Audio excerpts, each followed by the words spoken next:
memang WC merupakan ada kita tak dengar memang ada banyak kesulitan sebenarnya pembangunan. Kami tak bantah sebenarnya, tapi kesukaran kami banyak efek. Saya pun keputusan telah ada apa yang boleh di pastilah saya kena semak tu. Baik. Okey. Terima kasih. Okey, terima kasih. Keputusan semak tu. Semak. Okey. Tiga. Baik. Mana kita? Okey dah satu. Jom kak. Isu apa tadi ni? Itulah. Apa dia ingat lama macam. Okey kan. ಇಲ್ಲ ನಾ ಬ್ರೋ ಅದು ನೇಮ ತಮಿಳ್ಲಯ್ಯ ಮಲಯಾಳಿಯ ಇಲ್ಲ Malay modal dah Malay okey dah Malay okey. Malay je. Benteng Malay. Depan sikit. Right. Minta maaf mungkin saya punya bahasa Apa? tak berapa elok. Okey, kami daripada apa ni Persatuan Penduduk, Gabungan Persatuan Penduduk dengan KRT. Kami ada membantahlah sebab kita satu pembangunan apa ni jambat dekat apa ni lorong Hulu Balang 27. Maka kami sekeras-kerasnya kami ingin apa ni buat satu memorandum untuk Datuk Bandar supaya projek ini disemak balik. Kerana kami suruh Datuk Bandar apa ni untuk semak balik sebab ada isu-isu yang terpenting dekat sana. Kesulitan yang kami hadapi. Maka saya rasa Datuk Bandar akan apa ni bertindaklah mengikut apa yang kami buat satu memorandum dan semak semula apa yang kesulitan kami supaya projek itu boleh dirancang balik. Itu sajalah. Alright. So Agilan ada apa-apa? Apa isu-isu yang dipertengahkan? Okey, isu-isu banyak yang kami minit, saya kena rujuk balik. Dah lupa dah. Baru first time. Okey. Isu-isu, okey. Satunya apa ni risiko keselamatan, kekangan ruangan apa ni perumahan, kebisingan berterusan sebab akan ada piling. So mesti ada apa ni kebisingan dan pencemaran udara dan habuk. Sebab dia dah projeknya depan dengan rumah. So kita fahamlah apa akan dia punya impact. Dan kesesakan lalu lintas, yes, kita boleh estimate. Dan kerosakan jalan raya yang sedia ada. Memang dah rosak dan akan memudaratkan lagi kerosakannya.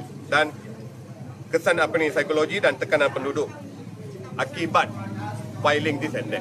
Alright? Dan of course kita akan boleh nampak penurunan nilai hartanah sebab kita boleh nampak keretakan bangunan-bangunan sekiranya projek ini berterusan. Alright? Dan kesan persekitaran, ekosistem tempatan dan proses yang tidak terus. Itu sajalah kami punya apa ni kesukaran dekat sana. Tadi Datuk Bandar apa komennya? Datuk Bandar dia agak sibuk untuk hari ini, tapi saya rasa Datuk dah faham apa kami punya input dekat sana. Datuk kata dia akan semak semula dan akan datang balik kepada kita. So kita sedia buat meeting yang seterusnya dengan apa ni kontraktor, dengan apa ni WCE sekiranya ada perubahan ataupun perbincangan seterusnya. But untuk yang projek yang asalnya kami membantah. Itu saja. Right? Yeah? Kami ada gabungan dekat sana, saya rasa ada 5 taman. 5 taman. So satu estimate satu taman kita boleh anggarkan 2,000. So 5 taman. Kawasan yang terlibat dengan Ya, betul. Okay, Tuan, nama Tuan daripada mana? Okey, saya Sambat Kumar daripada apa ni KRT Sentosa Puteri. Dan Agilan, introduce. Saya dari Taman Sentosa Ria 3. Okey, kita terdiri daripada gabungan 8 persatuan penduduk. Okey, Taman Desa Bayu Emas, Taman Sentosa Ria 2, Taman Sentosa Puteri, Taman Sentosa Perdana, Fasa Dynasty, Taman Wangsa 2, Jalan Hulu Balang dan Taman Sentosa Ria 2. Okey, sebenarnya antara salah satu masalah utama adalah jalan alternatif yang diberi atau disuggest oleh pemaju adalah kawasan menggunakan laluan kawasan perumahan. So itu akan mengakibatkan masalah yang banyaklah. Itu saja. Okey, saya dari Taman Desa Bayu Mas.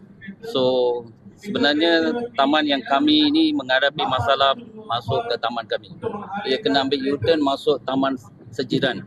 So itu mengakibatkan kita punya kesulitan untuk masuk ke taman kami. Lepas tu U-turn tu tak berapa apa-apa. Dia punya U-turn dia kena masuk taman mereka, lepas tu datang balik. So itu akan mengakibatkan kebanyakan kemalangan akan berlaku sebab highway itu, jalan itu kan dia curam. So banyak kereta yang kelajuan. Itu. Okey, terima kasih.